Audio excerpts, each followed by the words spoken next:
the capacity for compassion is something that is part of the evolution of the human being.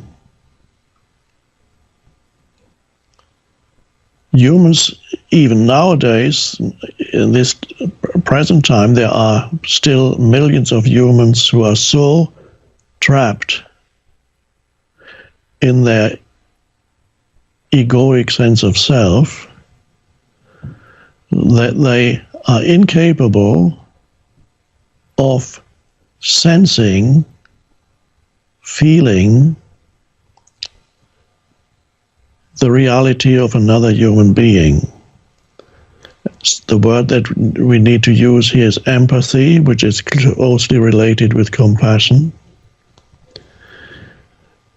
There are still many, many humans on the planet who are so trapped in their egoic sense of self that they are incapable of empathy. And then there are many others in whom empathy is present to a greater or lesser degree.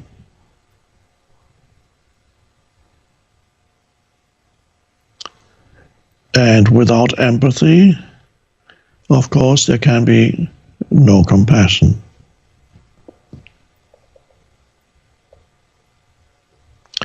Now, this is particularly important when we talk about compassion with reference to other human beings or other life forms. For a moment, let's talk, though, about compassion towards yourself and what that means.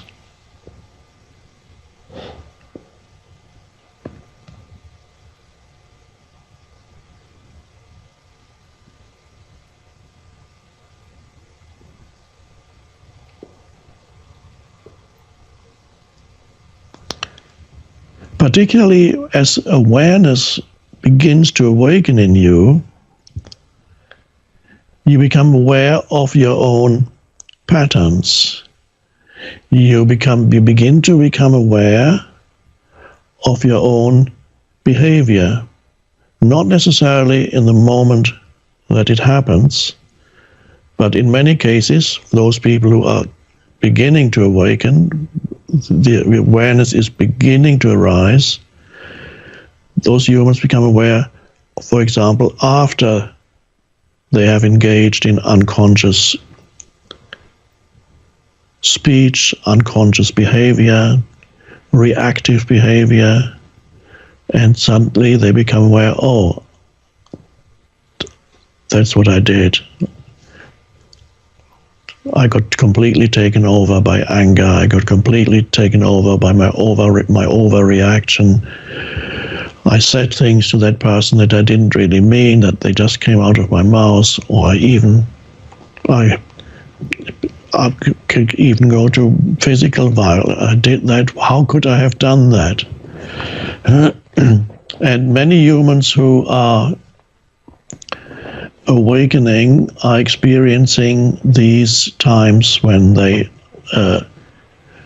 begin to judge themselves as not good enough.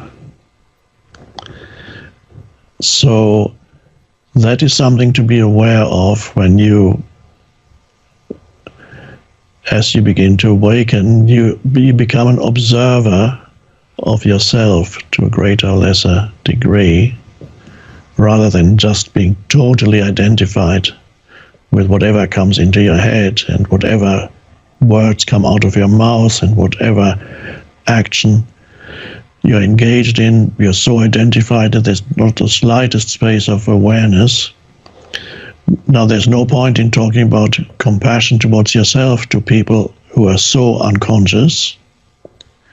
So when we talk about compassion, it already implies that there's some awareness in you. You're aware of yourself, you're aware of your behavior, and you experience different levels of awareness at different times in your life, from day to day.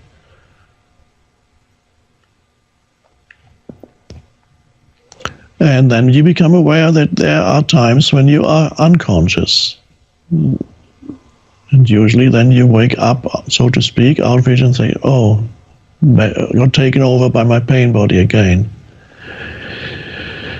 And for many people, that can become a source of suffering because they judge themselves as not good enough, and they even begin to have a hostile relationship towards the more unconscious aspects of who they are, your imperfections.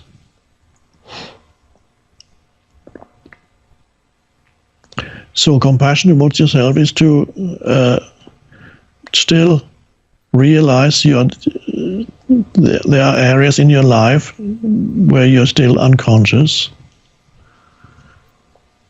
and that's how it is. And you forgive yourself. Again, forgiveness is related also with all these things are closely related: empathy, compassion, forgiveness. You forgive yourself for your moments of unconsciousness, or if you've done bad things in the past, and this is often people have asked me that question. You have, in the past, when you were not as aware or completely unaware, you did certain things that you now regret. You recognize them as very unconscious. And what do you do with that?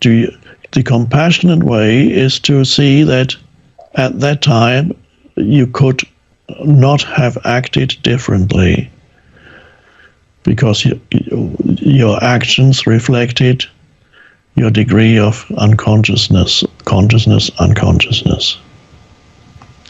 And that recognition is compassion. You forgive yourself. Instead of making an identity out of your own past unconsciousness for yourself and say, I am this kind of a person, which is again a mental construct, instead of making an identity for yourself out of past unconsciousness, you recognized your behavior at that time as unconscious. So you manifest it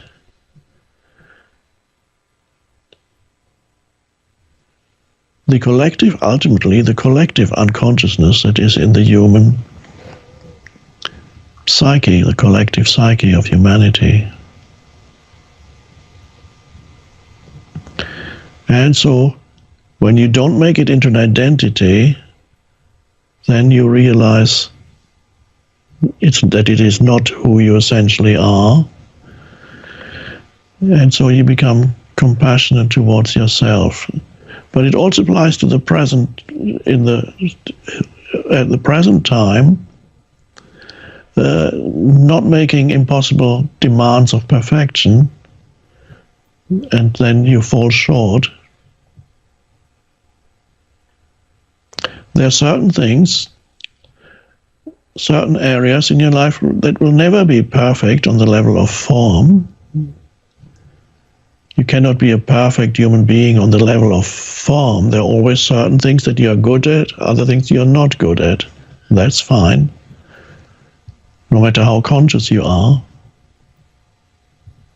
So you don't demand perfection of yourself, not on this level of form. The realization is there is at the deepest level of who you are, there is perfection already. You are already perfect, complete, whole. At the deepest level, yes. On the outer level, there will always be certain imperfections.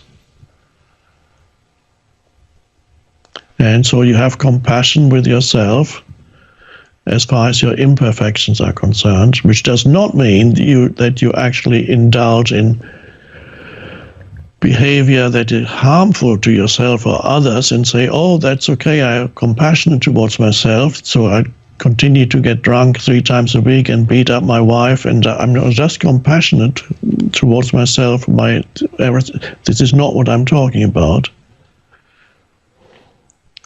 You cannot become compassionate with inflicting suffering on others as you recognize it now. If it happened in the past, that is different.